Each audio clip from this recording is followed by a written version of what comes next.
Hello everyone, welcome to my YouTube channel. Thumbnail से तो आपको पता लग ही गया होगा कि आज हमारा टॉपिक कौन सा है। तो आज हम डिस्कस करने वाले हैं अबाउट द वर्क परमिट के वर्क परमिट क्या है और उसकी कौन कौन सी टाइप्स हैं, या उसकी इम्पोर्टेंस क्या है कि हम वर्क परमिट क्यों लेते हैं और वर्क परमिट क्यों यूज़ करते हैं।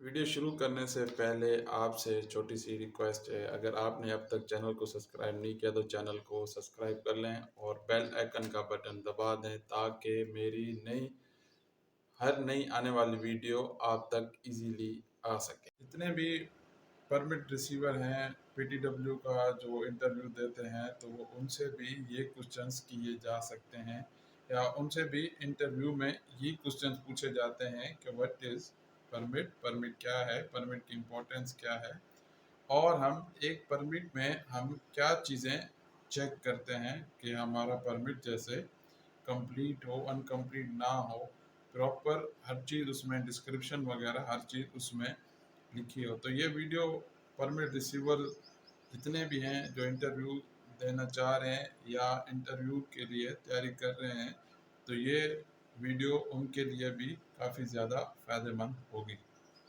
तो वीडियो शुरू करते हैं। सबसे पहला question, what is work permit system.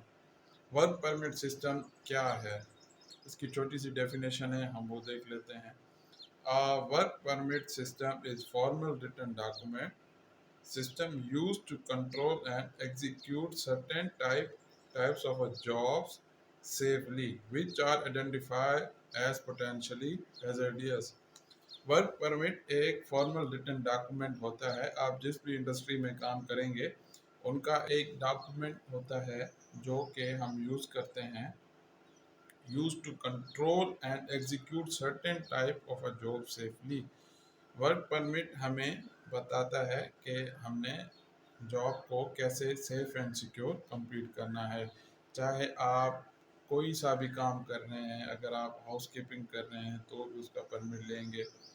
अगर आपने किसी इक्विपमेंट का हेडो टेस्ट करना है तो भी आप जो है ना वर्क परमिट लेंगे। अगर ब्लेंडिंग करनी है, डी ब्लेंडिंग है, कोई लाइन इंस्टॉल करने जा रहे हैं, आप किसी चीज़ की रिप्लेसमेंट करने जा रहे हैं, किसी वेल्व पे काम करने जा रहे हैं, जौन सा भी आप काम करेंगे उसके लिए आप परमिट लेंगे। और उस परमिट में हर चीज़ लिखी होगी कि किस तरह से आप परमिट सेफ जॉब अपनी सेफली कंप्लीट कर सकते हैं, या हैजर्ड्स होंगे उन सब का जिक्र किया गया होगा। है अगला question, what is importance of work permit system. Work permit system की इम्पोर्टेंस क्या है और हम वर्क परमिट सिस्टम क्यों यूज़ करते हैं। इसकी छोटी सी डेफिनेशन है, हम वो चेक कर लेते हैं। A work permit system helps to reduce the risk of safety incidents by ensuring the workers involved are aware of specific hazards and take necessary precautions। इसका मतलब ये है कि वर्क परमिट हमारी हेल्प करता है, जितने भी इसमें रिस्क हैं या सेफ्टी इंसिडेंट्स हैं उनको कम करता है, उनको रिड्यूस करता है, और ये इंश्योर करता है कि जितने भी हमारे साथ टीम है या वर्कर्स हैं वो उन सब को उस स्पेसिफिक हैजर्ड्स का पता है, और उसके जो प्रिकॉशंस हैं उसका भी उनको नॉलेज है। अगर हम हेडो टेस्ट करने जा रहे हैं तो हमें उसमें कौन कौन से हैजर्ड्स हो सकते हैं, अगर आप ब्लेंडिंग करने जा रहे हैं तो आप उसमें कौन कौन से हैजर्ड्स हो सकते हैं, या उससे बचने के लिए हमें कौन सी प्रिकॉशंस करनी चाहिए। ये सब था इम्पोर्टेंस ऑफ वर्क परमिट के, हम वर्क परमिट क्यों यूज़ करते हैं, या वर्क परमिट की इम्पोर्टेंस क्या है। आफ्टर दैट आ जाता है इंफॉर्मेशन इन परमिट सिस्टम के, कौन कौन सी हमें इंफॉर्मेशन होनी चाहिए। परमिट तो आपको मिल गया है, लेकिन आपने फर्दर उसमें डिटेल भी चेक करनी है कि कौन किस चीज़ का हमें परमिट दिया गया है, या हमने कौन सा काम करना है, किस यूनिट पे है, और कौन सा जॉब हमें करना है। तो चलिए देखते हैं इंफॉर्मेशन इन परमिट सिस्टम। सबसे पहले serial number of a permit, जब भी आप परमिट लेंगे तो उस पर एक सीरियल नंबर होगा जो एक कॉर्नर पे लिखा होता है। जैसे मैंने एग्जांपल दी है, SCR सीरियल नंबर 537143। इससे परमिट हम इजीली ढूंढ सकते हैं। अगर हमें आगे फर्दर हमारा जॉब कंप्लीट हो गया है और नेक्स्ट शिफ्ट वाले उसे परमिट को चेक करना चाहते हैं, देखना चाहते हैं कि वो परमिट एक्सटेंड हुआ है, जॉब कंप्लीट हुई है या उसका स्टेटस मालूम करने के लिए वो इस सीरियल नंबर से इजीली अपना परमिट ढूंढ सकते हैं। After that, type of permit के परमिट का कौन सा टाइप है, आपने कौन सा परमिट आपको मिला है। कोल्ड परमिट है, हॉट परमिट है, या फिर इलेक्ट्रिक परमिट है, इंस्ट्रूमेंट का परमिट है, कौन सा परमिट आपके पास है। After that, exact location of a work, मतलब काम करने की जगह कौन सी है, आप कौन से यूनिट पे, कौन से एरिया पे, कौन से इक्विपमेंट पे काम करना चाहते हैं, वो भी उसमें मेंशन होगा। After that, description of a work, आपने कौन सा काम करना है। टू डू हाउसकीपिंग, आपने हाउसकीपिंग का काम करना है, आपने ब्लेंडिंग करनी है, और टू डू द हेडोटेस, या आपने किसी इक्विपमेंट का या वेल्व का या किसी लाइन वगैरह का आपने हेडोटेस करना है। उसके बाद है परमिट इशू टू, परमिट किसको इशू हुआ है। नेम ऑफ कॉन्ट्रैक्टर कंपनी, अगर आप कॉन्ट्रैक्टर के थ्रू जाएंगे तो एक कॉन्ट्रैक्टर का वहाँ पे नाम लिखा जाएगा कि हम इस कॉन्ट्रैक्टर को परमिट इशू कर रहे हैं। आगे चलते हैं, आगे देखते हैं कि वर्क परमिट में और क्या क्या है। Risk category of a work, risk category of work मतलब कि इसमें कौन कौन सा रिस्क हो सकता है, या इनकी कोई चेक लिस्ट है, जैसे या चेक लिस्ट हमें वो फिल करनी पड़ सकती है। या issuer and executor jointly checked work site, मतलब जो परमिट इशू कर रहा है और जो एग्जीक्यूटर जो काम करने वाला है, उन दोनों ने मिल के साइट का विजिट किया है, क्या वो सेफ है या नहीं है। उसके बाद आ जाता है to inform fire station department if required, अगर आप हॉट जॉब कर रहे हैं, कोई वेल्डिंग वगैरह का काम करना है, ग्राइंडिंग का करना है, कटिंग का करना है, तो आप फायर स्टेशन वालों को इन्फॉर्म लाजमी करेंगे कि यहाँ पे हमने हॉट वर्क करना है, आग लग सकती है, कुछ भी यहाँ पे हो सकता है। अगर आप कोल्ड वर्क कर रहे हैं, कोई और काम कर रहे हैं जिसमें उनको बताने की ज़रूरत नहीं है, तो हम उनको इन्फॉर्म नहीं करेंगे। नेक्स्ट है सेफ्टी रिक्वायरमेंट्स, कि सेफ्टी रिक्वायरमेंट्स एक परमिट में क्या क्या होती हैं। जैसा कि मैंडेटरी पीपीज हैं, लाइक हेलमेट है, सेफ्टी शूज़ हैं, एयर प्लग है, और गॉगल्स हैं, स्पेक्टिकल्स। और any special PPs like chemical suit, full face mask, chemical shoes, face sheet या केमिकल ग्लव्स। अगर आप कोई ऐसा नॉर्मल काम कर रहे हैं जिसमें मैंडेटरी पीपी सिर्फ काम आएंगी, तो हम स्पेशल पीपीज यूज़ नहीं करेंगे। अगर तो आप कोई और काम करने जा रहे हैं, कोई ऐसा काम जिसमें स्पेशल कोई पीपीज यूज़ करनी है, तो हमें वो भी यूज़ करनी पड़ेंगी। नेक्स्ट है सेफ्टी रिक्वायरमेंट्स कौन कौन सी हैं। हैज़ द इक्विपमेंट बीन, मतलब कि जो इक्विपमेंट जिस पे आप काम करने जा रहे हैं वो isolated from steam, air, water, gas, क्या वो आपने आइसोलेट कर दिया है या आइसोलेटेड है कि उसमें ना स्टीम होगी, ना एयर, ना वाटर, और ना ही कोई गैस। अगर कर दिया है आपने आइसोलेटेड, तो आप यस पे टिक करेंगे। अगर नहीं किया तो हम नो पे टिक करेंगे। डीप्रेशराइज्ड और ड्रेन, मतलब आपने उस इक्विपमेंट को, उस लाइन को डीप्रेशराइज कर दिया है, क्या उसमें प्रेशर है या नहीं है, और उसके बाद आपने वो अच्छी तरह ड्रेन कर लिया या नहीं किया। अगर यस तो आप टिक करेंगे यस पे, और अगर नहीं हुआ तो आप उससे पहले ड्रेन और डीप्रेशराइज करेंगे, उसके बाद आपको परमिट इशू होगा। आफ्टर दैट वेंटिलेटेड मेडिकल, अगर आप किसी कॉलम पे काम कर रहे हैं या वेसल पे काम कर रहे हैं, तो उसमें वेंटिलेशन आपने करनी ही करनी है।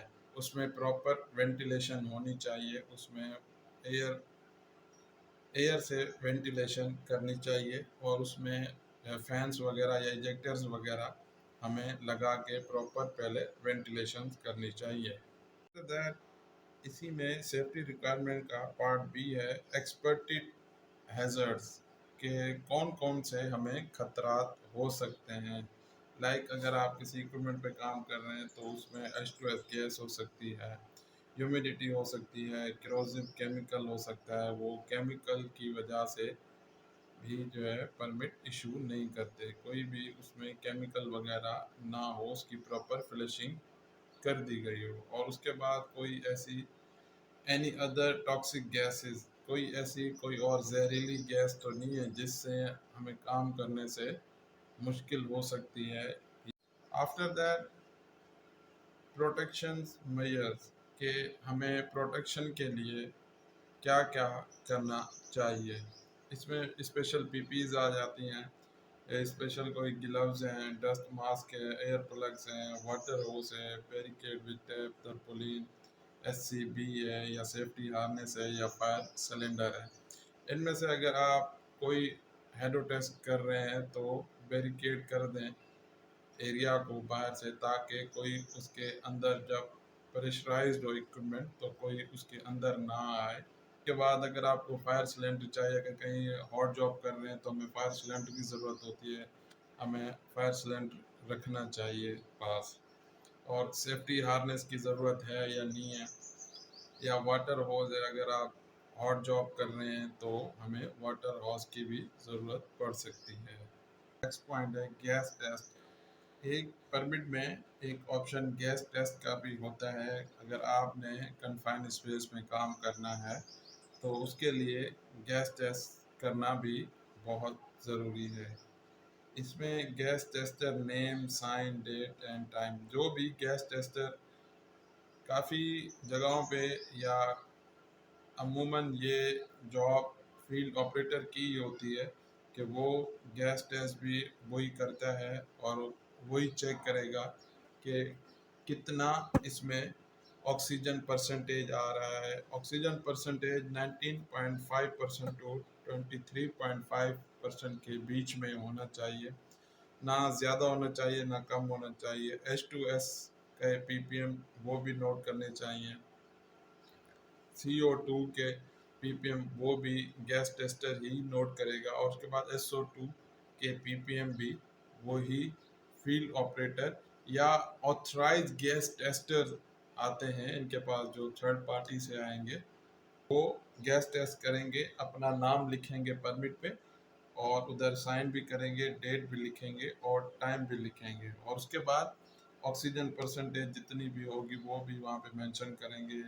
H2S कितने ppm है वो भी मेंशन करेंगे। CO2 के ppm कितने हैं वो भी मेंशन करेंगे। और उसके बाद SO2 के ppm कितने हैं वो भी मेजर करेंगे। में नेक्स्ट सेक्शन आता है इलेक्ट्रिकल आइसोलेशन। क्या जिस इक्विपमेंट पे या जहाँ पे आप काम करने जा रहे हैं वहाँ पे कोई इलेक्ट्रिक का तो कनेक्शन नहीं है। अगर तो आप किसी मैकेनिकल टेक्नीशियन का काम करने जा रहे हैं, लेट सपोज आपने किसी पंप वगैरह पे काम करना है या किसी इलेक्ट्रिक मोटर पे काम करना है तो वहाँ पे इलेक्ट्रिकल कनेक्शन होता है, तो उसके लिए इलेक्ट्रिकल आइसोलेशन लाजमी है। हमें इलेक्ट्रिकल डिपार्टमेंट को बुला के उसे आइसोलेट करना होता है। आफ्टर दैट है मल्टी लॉक सिस्टम, जिसे हम लॉक आउट टैग आउट भी, जिसे हम लोटो भी कहते हैं। अगर वहाँ पे कोई लॉक वगैरह लगे मैकेनिकल का, कोई मैकेनिकल मेंटेनेंस का पर्सन आके वो वहाँ पे लॉक वगैरह लगाएगा और उसके बाद आपको परमिट इशू होगा। अंडरटेकिंग ऑफ मीडियम और हाई रिस्क, मतलब आप जो भी काम करने जा रहे हैं अगर वो हाई रिस्क काम है तो उसमें फील्ड ऑपरेटर के अलावा उनके GL ग्रुप लीडर्स या यूनिट मैनेजर्स या साइड मैनेजर्स भी इन्वॉल्व होते हैं, उनके भी साइन होंगे, उनके भी नाम लिखे जाएंगे और उन्हीं के साथ मिल के उन्हीं के परमिशन के बाद ही हम उन्हें नॉलेज में रख के हम अपना हाई रिस्क जॉब स्टार्ट करेंगे। अगर हाई रिस्क कोई भी आपने काम करना है, अगर आपने नॉर्मल वर्क करना है तो उसमें किसी भी मैनेजर की या जीएल की या यूनिट मैनेजर वगैरह की हमें ज़रूरत नहीं पड़ती। After that, permit renewal, validity of permit return, मतलब परमिट की वैलिडिटी कब तक है, परमिट कब तक हम यूज़ कर सकते हैं। Issuer, executor, contract supervisor, field operator, sign to be done, उन पे एग्जीक्यूटर की, इशूअर की, जो भी इशू करेगा परमिट उसकी भी साइन होगी, और जो एग्जीक्यूटर जो जॉब करवाएगा उसकी भी साइन होगी, और कॉन्ट्रैक्ट सुपरवाइजर की भी साइन होगी। उसके बाद ही परमिट पूरा होगा। लास्ट में आ जाता है परमिट क्लोजर का। परमिट क्लोज करना है, वर्क कंप्लीटेड, स्टॉप और टू बी कंटिन्यू। जब भी आप कोई सा भी काम करेंगे तो परमिट, जब आपका काम खत्म हो जाएगा तो परमिट क्लोज करना होता है। अगर परमिट क्लोज करना है तो आप उस पर वर्क कंप्लीटेड लिख के परमिट क्लोज करेंगे। अगर वो किसी वजह से रुक गया है तो आप वो मेंशन करेंगे, और अगर वो नेक्स्ट शिफ्ट में टू बी कंटिन्यूड होगा तो नेक्स्ट शिफ्ट में आके वो उस परमिट को एक्सटेंड करेंगे। आफ्टर दैट, अगर आपका जॉब कंप्लीट हो गया है और आप एक परमिट क्लोज करवाने आए हैं तो उसमें फील्ड ऑपरेटर जो भी होगा वो पहले हाउसकीपिंग देखेगा। Housekeeping done. Finally, operator signed the permit and confirmed that site was checked and found safe. Field operator आके पहले वो चेक करेगा कि हाउसकीपिंग वगैरह हो गई है और उसके बाद साइट वगैरह बिल्कुल सेफ है, कोई अननेसेसरी मटेरियल वहाँ पे नहीं पड़ा, तब जाके वो अपना परमिट क्लोज करके आपको दे देगा। तब वो परमिट क्लोज करके साइन करेगा और अपने रजिस्टर में जो भी आपने जॉब की होगी वो मेंशन करके नेक्स्ट शिफ्ट को हैंड ओवर करेगा। ये सब था वर्क परमिट के रिलेटेड के हमें वर्क परमिट क्यों चाहिए होता है, या इंटरव्यू में इसके रिलेटेड, वर्क परमिट के रिलेटेड जो भी क्वेश्चंस पूछे जाते हैं वो सारे आज हमने डिस्कस कर लिए हैं। अगर आपने ये वीडियो पूरी देखी है तो मुझे उम्मीद है आप अगर नेक्स्ट किसी भी इंटरव्यू पे जाएंगे और वो अगर आपसे कोई भी वर्क परमिट के रिलेटेड क्वेश्चंस करेंगे तो उनका आंसर दे पाएंगे। अगर वीडियो आपको 1% भी अच्छी लगी हो तो वीडियो लाइक करें और कमेंट करें। अब तक अगर आपने चैनल को सब्सक्राइब नहीं किया तो चैनल को सब्सक्राइब कर दें और बेल आइकन का बटन दबा दें ताकि मेरी नई हर आने वाली वीडियो आप तक इजीली आ सके।